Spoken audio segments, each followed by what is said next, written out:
In 2009, I was invited to write a book about fertility. And my first response was no. I'm not an expert on fertility.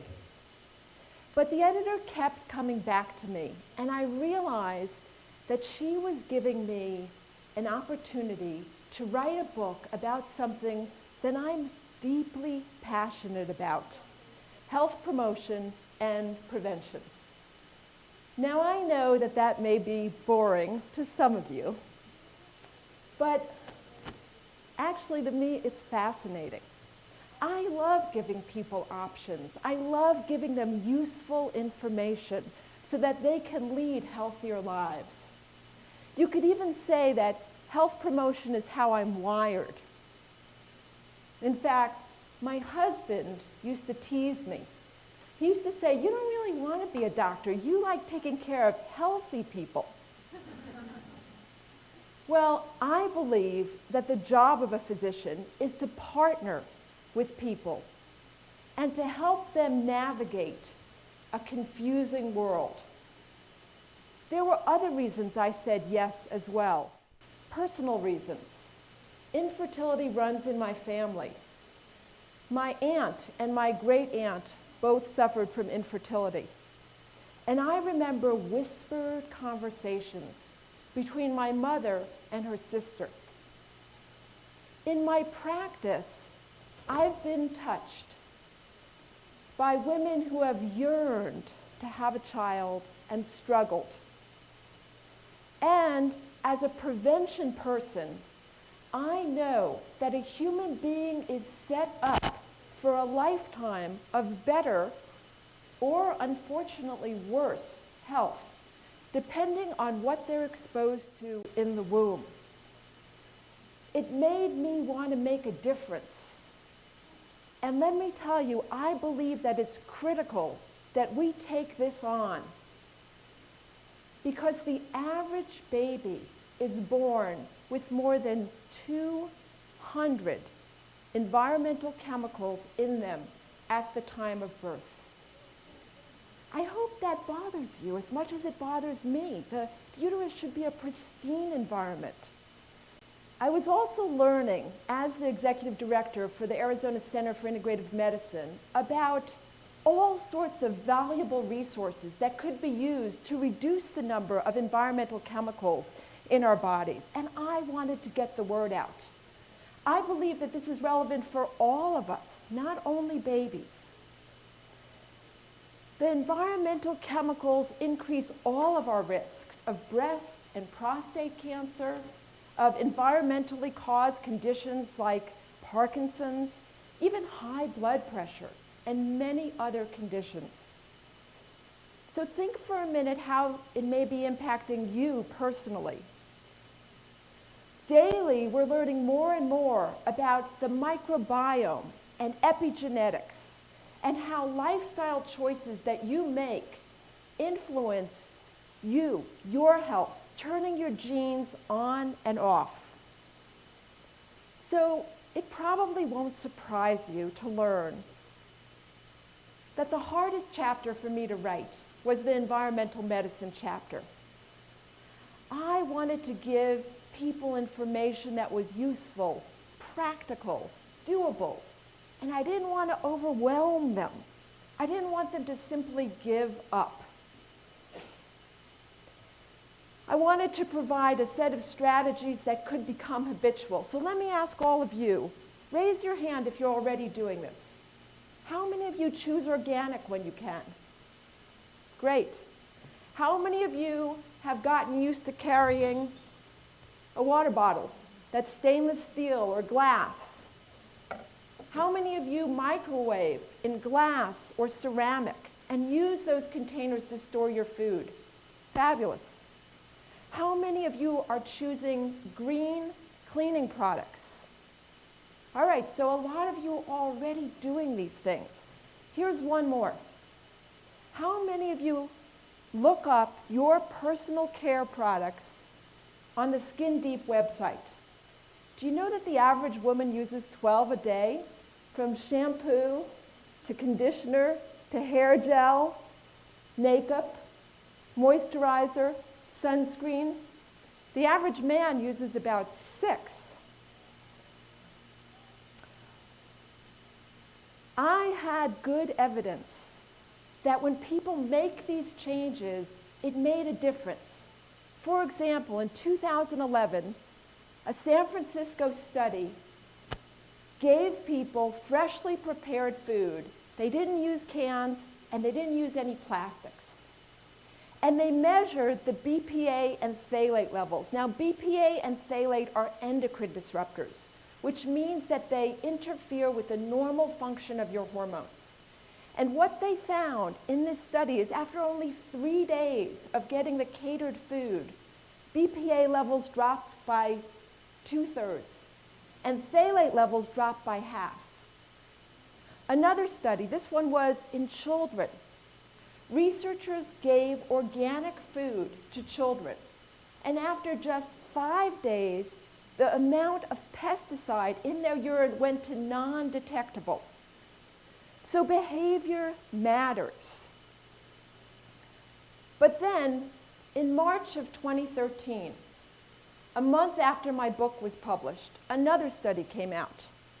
This was also a feeding study. 5 families got catered food, and 5 families got written recommendations.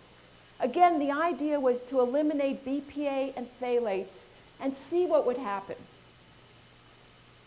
So 5 families got freshly prepared, local, organic food without the use of any plastic containers. What the researchers expected to find was that in the 5 families who got the catered food, the levels of BPA and phthalate would come way down.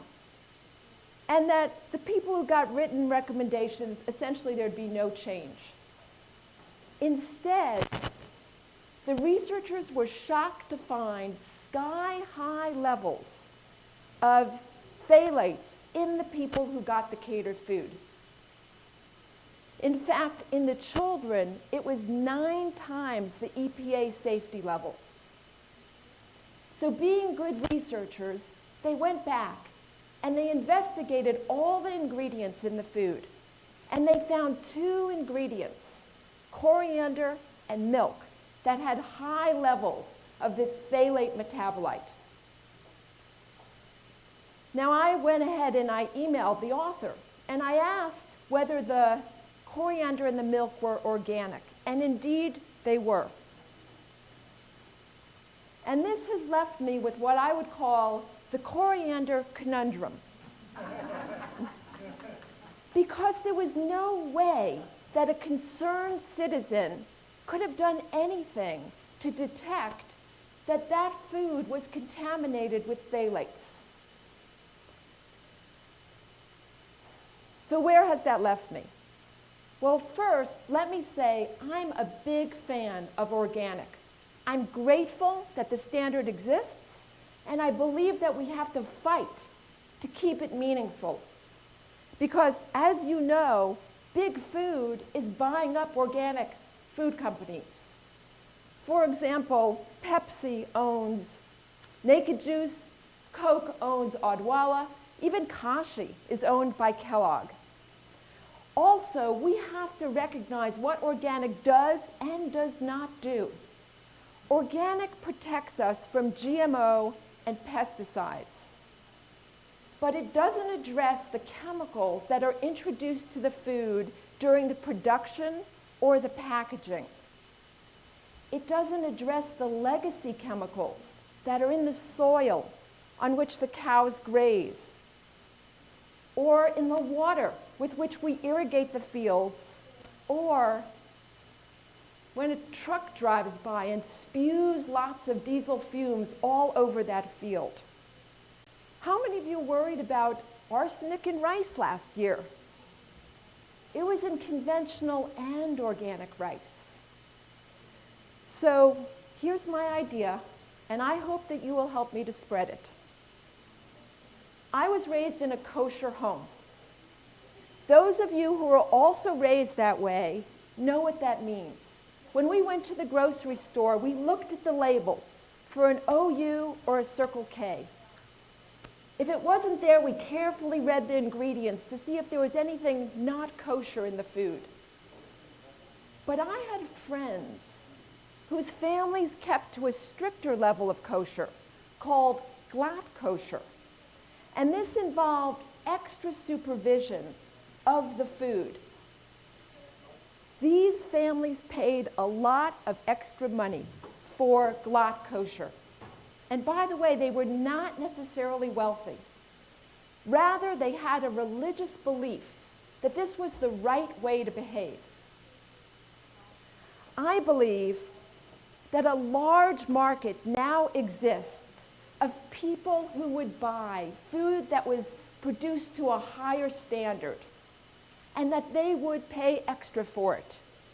It includes pregnant women, mothers of young children, people who have had cancer or who are at great risk for cancer, people with environmentally caused illnesses.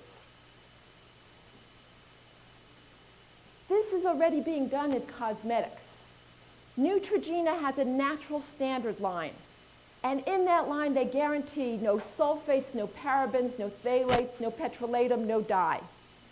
So how do we get there? This is something that was not doable in the past, but now the technology exists.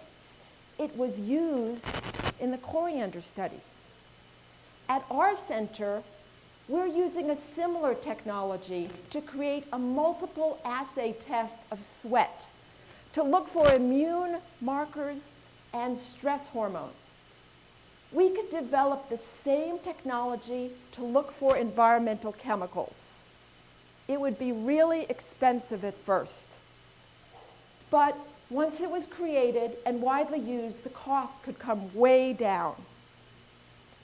I propose, and this is where I need your help, that we create a public-private partnership between industry and environmental groups, and that we create a new label that companies could use on their products once they were created, packaged as they would be sold on the shelves.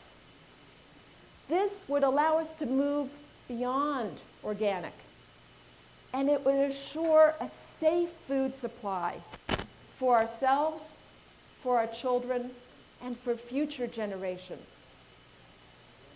I believe that this is an idea worth spreading. Thank you.